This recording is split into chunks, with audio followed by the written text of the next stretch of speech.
एक कमरे की किंग साइज बेड पर दुल्हन के लिबास में पड़ी लड़की कनिशा बड़ी ही देर से सुबक रही थी। उसके आंसुओं से बेडशीट का वो हिस्सा पूरी तरह गिला हो चुका था जिस जगह उसके आंसू बिना रुके गिरे जा रहे थे। ठीक उसी पल कमरे का दरवाजा खुला और सफेद शेरवानी पहने एक दिल लुभावन सुंदर चेहरे वाला शख्स ईशांक अंदर दाखिल हो गया। उसकी आंखें गुस्से से फैली हुई थी और माथे पर पड़ी बल उसके तनाव को साफ जाहिर कर रही थी। कमरे का माहौल मौत की तरह शांत और उदासी से भरा हुआ था। उस कनीशा के धीमे धीमे सुबकने की आवाज पूरे कमरे में एक अलग तरह की गमगीन भावना पैदा कर चुकी थी जो सामने खड़े ईशांक के जबरदस्ती दबाए गुस्से को और अधिक भड़का गई, जिससे वो लगभग उस रोती कनीशा पर झपट पड़ा और उसकी कलाई को पकड़कर बेड पर सीधा बैठाते हुए कर्कश से आवाज में बोला, तो आखिरकार तुमने अपनी जात की असली रंग दिखा ही दिया। बताओ अपने आप को मुझे सौंपने के लिए क्या कीमत चाहती हो तुम। कनिशा की आंखों में तकलीफों से झुंझने का मंजर आंसुओं की गिरती कतार में बहे जा रहा था, जिस पर गुस्से में भड़के उस लड़के को जरा भी तरस न आई और उसने एक बार फिर उसकी कलाई को मोड़कर पीठ पर लगा दिया। दर्द से कराहते हुए लड़की ने अपने चेहरे को ऊपर उठाया तो देखा सामने खड़ा लड़का गुस्से से कांप रहा था और उसके अंदर दया की कोई भावना नजर नहीं आ रहा थी।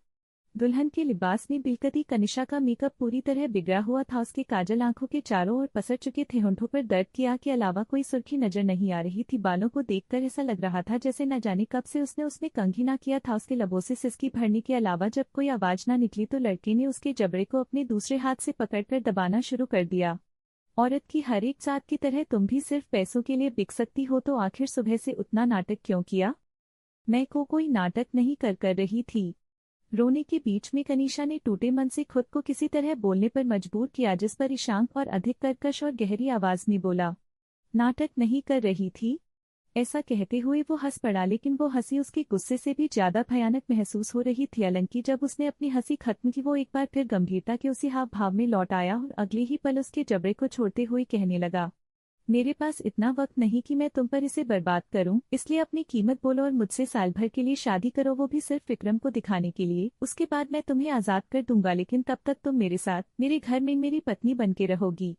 मैं इन सब के लिए तैयार हूं, लेकिन बदले में मुझे कहते कहते उसकी आवाज रोने की सिसकियों में ही कहीं खो गई। कहीं न कहीं वो जानती थी कि आज जिस समझौते को वो करने जा रही है वो उसकी जिंदगी सिवाय तकलीफों के कुछ नहीं देगा, फिर भी वो ये करने के लिए मजबूर थी।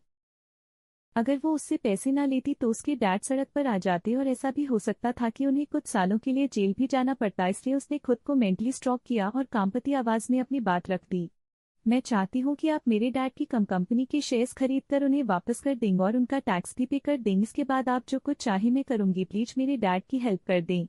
कहते हुए कनिशा आवाज के साथ रोने लगी। इधर ईशांक को उसकी उतनी बड़ी कीमत पर कोई हैरानी ना हुई। उसने अपनी पलकों को उठाकर कमरे की दीवार पर टंगी घड़ी में वक्त देखा और कनिशा को कलाई से पकड़कर खींचते हुए बेड से घसीटकर उतार दिया। उस भरी भरकम लहंगे को पहने कनिशा संभल ना सकी और गिरने लगी, जिस पर ईशांक ने कोई प्रतिक्रिया ना किया और अपनी मर्जी के अनुसार उसे वैसे ही खींचते हुए कमरे के दरवाजे की ओर बढ़ने लगा।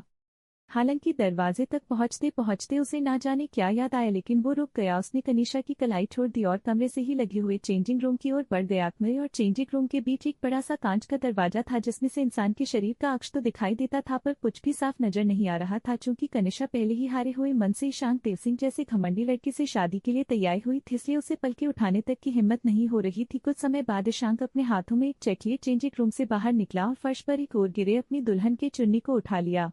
लड़की की ओर बढ़ते हुए उसने बेढंगे तरीके से उसके मुंह पर चेक फेंक दिया, जिसके बाद उसने तुरंत ही उसके सिर पर चुन्नी को रखा और उसे आगे से खींचते हुए गले तक का घूंघट बना दिया। उसके कलाई को पकड़कर खींचने से पहले ईशांक ने वही अपनी मन की कड़वाहट को शब्दों में घोले कहने लगा, एक बार शादी हो जाए फिर ये चेक उठाकर टैक्स के पैसे भर लेना। तुम्हारी डूबती कंपनी की शेयर शादी के आखिरी फेरे तक वापस तुम्हारे डैड के नाम पर कर दी जाएगी। इतना कहने के बाद ईशांक ने कनिशा को कोई मौका ना दिया कुछ कहने या अपनी किस्मत को कोसने का और बेतरतीबी से खींचते हुए अपने आलीशान से बंगले के कॉरिडोर में चलने लगा।